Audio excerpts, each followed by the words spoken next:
The Salad. As a merry young huntsman was once going briskly along through a wood, there came up a little old woman, and said to him, "Good day, good day. You seem merry enough, but I am hungry and thirsty. Do pray give me something to eat." The huntsman took pity on her, and put his hand in his pocket and gave her what he had. Then he wanted to go his way, but she took hold of him and said, "Listen, my friend, to what I am going to tell you. I will reward you for your kindness. Go your way, and after a little time you will come to a tree where you will see 9 birds sitting on a cloak. Shoot into the midst of them, and one will fall down dead. The cloak will fall too. Take it, it is a wishing cloak, and when you wear it you will find yourself at any place where you may wish to be. Cut open the dead bird, take out its heart and keep it, and you will find a piece of gold under your pillow every morning when you rise.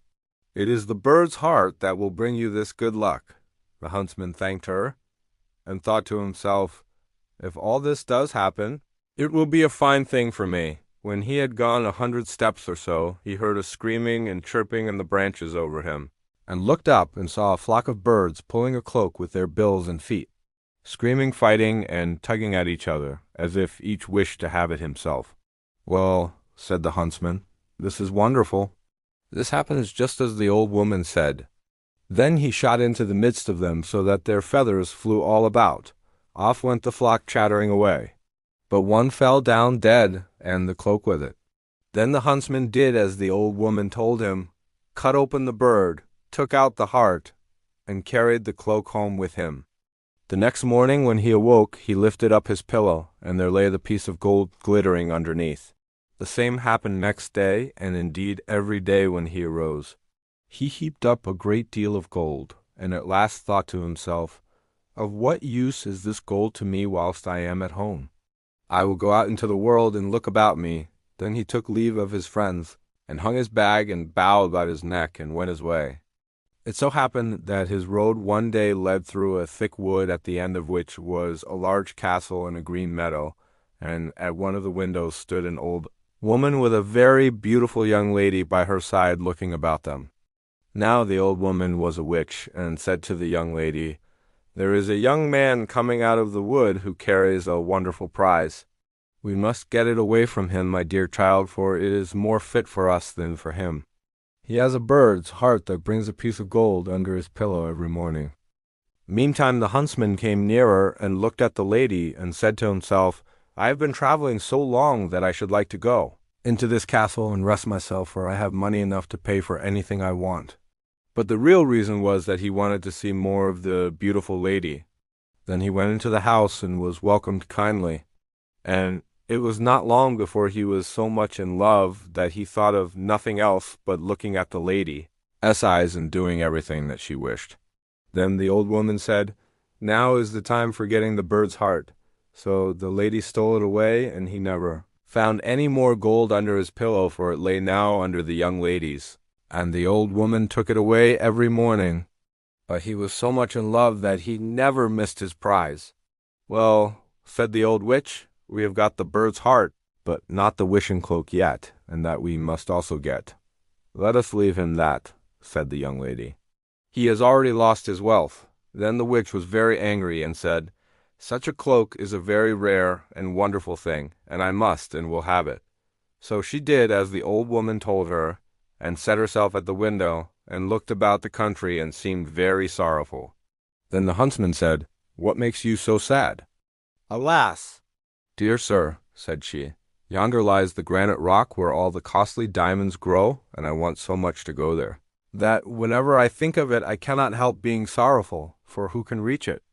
Only the birds and the flies man cannot." "If that's all your grief," said the huntsman, "I'll take you there with all my heart." So he drew her under his cloak, and the moment he wished to be on the granite mountain they were both there. The diamonds glittered so on all sides that they were delighted with the sight, and picked up the finest. But the old witch made a deep sleep come upon him, and he said to the young lady, "Let us sit down and rest ourselves a little. I am so tired that I cannot stand any longer." So they sat down, and he laid his head in her lap and fell asleep. And whilst he was sleeping on, she took the cloak from his shoulders, hung it on her own, picked up the diamonds, and wished herself home again. When he awoke and found that his lady had tricked him and left him alone on the wild rock, he said, "Alas, what roguery there is in the world!" And there he sat in great grief and fear, not knowing what to do. Now this rock belonged to fierce giants who lived upon it. And as he saw 3 of them striding about, he thought to himself, "I can only save myself by feigning to be asleep." So he laid himself down as if he were in a sound sleep. When the giants came up to him, the first pushed him with his foot, and said, "What worm is this that lies here curled up?" "Tread upon him and kill him," said the second. "It's not worth the trouble," said the third. "Let him live. He'll go climbing higher up the mountain, and some cloud will come rolling and carry him away." And they passed on. But the huntsman had heard all they said, and as soon as they were gone, he climbed to the top of the mountain, and when he had sat there a short time, a cloud came rolling around him, and caught him in a whirlwind and bore him along for some time, till it settled in a garden, and he fell quite gently to the ground amongst the greens and cabbages. Then he looked around him and said, "I wish I had something to eat. If not, I shall be worse off than before. For here I see neither apples nor pears, nor any kind of fruits, nothing but vegetables." At last he thought to himself, "I can eat salad. It will refresh and strengthen me." So he picked out a fine head and ate of it. But scarcely had he swallowed 2 bites when he felt himself quite changed, and saw with horror that he was turned into an ass. However, he still felt very hungry, and the salad tasted very nice. So he ate on till he came to another kind of salad, and scarcely had he tasted it when he felt another change come over him, and soon saw that he was lucky enough to have found his old shape again. Then he laid himself down and slept off a little of his weariness, and when he awoke the next morning he broke off a head both of the good and the bad salad, and thought to himself, "This will help me to my fortune again, and enable me to pay off some folks for their treachery." So he went away to try and find the castle of his friends, and after wandering about a few days he luckily found it. Then he stained his face all over brown, so that even his mother would not have known him, and went into the castle and asked for a lodging. "I am so tired," said he, "that I can go no farther." "Countryman," said the witch, "who are you? And what is your business?" "I am," said he, "a messenger sent by the king to find the finest salad that grows under the sun. I have been lucky enough to find it, and have brought it with me. But the heat of the sun scorches so that it begins to wither, and I don't know that I can carry it farther." When the witch and the young lady heard of his beautiful salad, they longed to taste it, and said, "Dear countryman, let us just taste it." "To be sure," answered he, "I have 2 heads of it with me, and will give you 1. So he opened his bag and gave them the bad. Then the witch herself took it into the kitchen to be dressed, and when it was ready she could not wait till it was carried up, but took a few leaves immediately and put them in her mouth. And scarcely were they swallowed when she lost her own form, and ran braying down into the court in the form of an ass. Now the servant maid came into the kitchen, and seeing the salad ready was going to carry it up. But on the way she too felt a wish to taste it as the old woman had done, and ate some leaves. So she also was turned into an ass, and ran after the other, letting the dish with the salad fall on the ground. The messenger sat all this time with the beautiful young lady, and as nobody came with the salad and she longed to taste it, she said, "I don't know where the salad can be." Then he thought something must have happened, and said, "I will go into the kitchen and see." And as he went, he saw 2 asses in the court running about, and the salad lying on the ground. "It's all right," said he, "those 2 have had their share." Then he took up the rest of the leaves, laid them on the dish, and brought them to the young lady, saying, "I bring you the dish myself, that you may not wait any longer." So she ate of it, and like the others, ran off into the court braying away.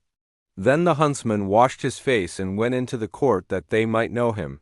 "Now you shall be paid for your roguery," said he, and tied them all 3 to a rope, and took them along with him till he came to a mill and knocked at the window. "What's the matter?" said the miller. "I have 3 tiresome beasts here," said the other. "If you will take them, give them food and room, and treat them as I tell you, I will pay you whatever you ask." "With all my heart," said the miller.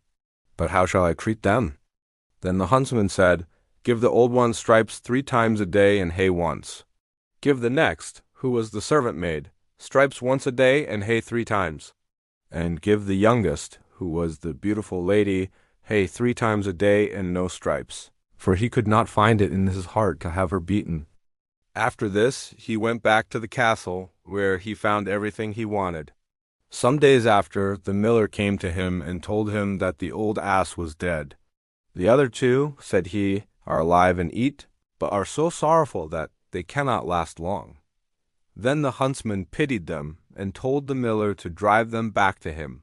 And when they came, he gave them some of the good salad to eat. And the beautiful young lady fell upon her knees before him, and said, "O dearest huntsman, forgive me all the ill I have done you. My mother forced me to it. It was against my will, for I always loved you very much.